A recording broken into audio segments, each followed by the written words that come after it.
근데 저는 프로파일러가 뭔지 잘 모르는데요. 괜찮아. 지금처럼만 해.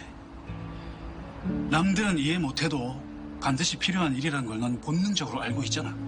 그래서 양용철 끝까지 찾아간 거고. 공부는 뭐 이제부터 내랑 하면 돼.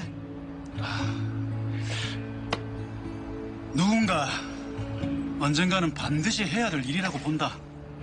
그리고 나는 그 적임자가 하영인이라고 확신한다.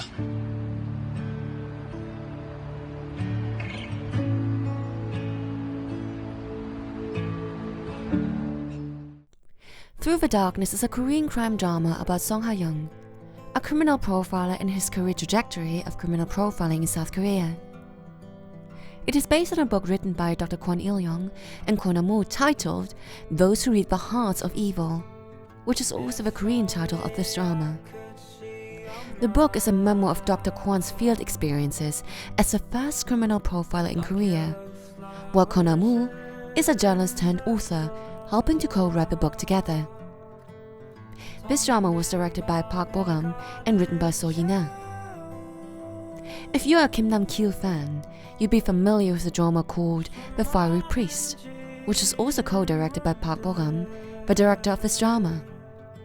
I couldn't find any earlier works written by So Yi-na. So if this is her debut work, this is a really amazing and commendable drama to debut with.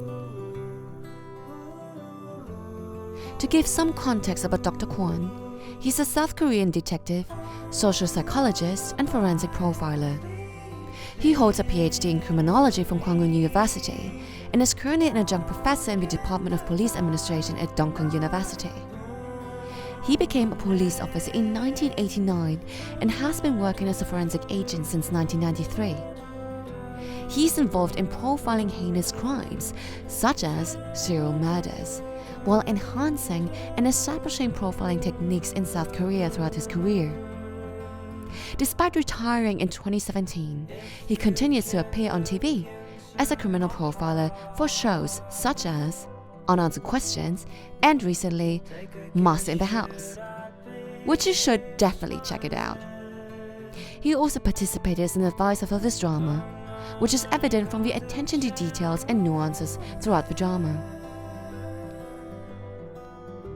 It was only in February 2000 where the Scientific Investigation Unit was established in the Seoul Metropolitan Police Agency, in which profiling investigation techniques were officially introduced in Korea. There have been contended definitions of criminal profiling and its methodologies. However, if I follow how this drama portrays criminal profiling, Song Ha-young conducted one-to-one interviews to collect qualitative data from criminals that have been incarcerated. He then uses these data to piece meaningful information and patterns out of it, with hopes to prevent similar crimes to occur. When I watched this drama and started to research more about Dr. Kwon, I felt very deeply for the passion and frustration he must have felt when he first started out. Criminal profiling in Korea back then felt like a path that was never carved out by anyone. Dr. Kwon had to carve out his own path and career. There wasn't any clear pathway on how to become a criminal profiler in Korea. There was no clear guidance, let alone any mentor. He was met with skepticism and distrust in terms of his knowledge and credibility.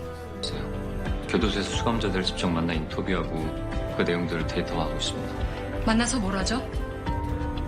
심리 테스트라도 하나? 저에 꼭 도움이 되고 싶습니다. 담당 형사들도 충분히 유능합니다. It took him a lot to eventually get to where he is right now, as well as how criminal profiling has anchored in Korea today. This drama has also reminded me what I am experiencing right now in terms of my career.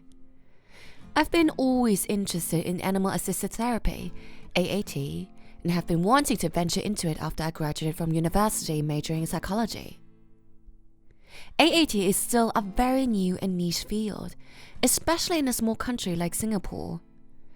In fact, it still has not been regulated in countries like UK and Australia compared to psychologists, physicians, physiotherapists, etc.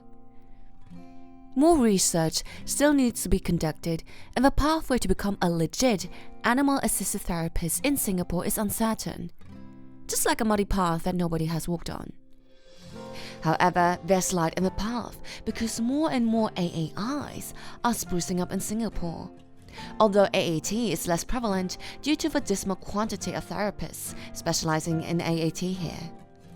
Nevertheless, one of my career goals is to increase the scale of AAT in Singapore because I could see the potential and impact it can provide within the psychological and mental health scene.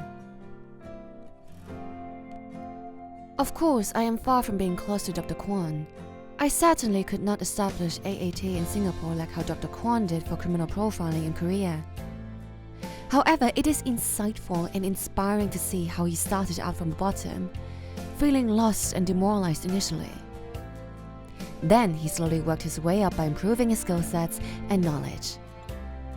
Improvement takes more than just brute hard work. Many times it requires creativity and thinking out of the box. Leaping onto an entirely different career path from your peers, especially of an unconventional one, is already intimidating by itself, just like driving a car off path. However, it is still imperative that we don't drive way too off course or push ourselves too hard to our demise, which could cause us to burn out in the long term.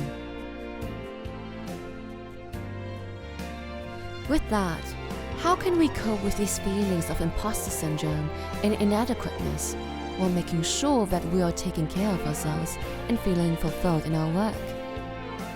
Firstly, I feel that social support plays a big role in this. Having a partner in crime like Kook Young-soo definitely helps a lot. He's someone who understands what you're really going through.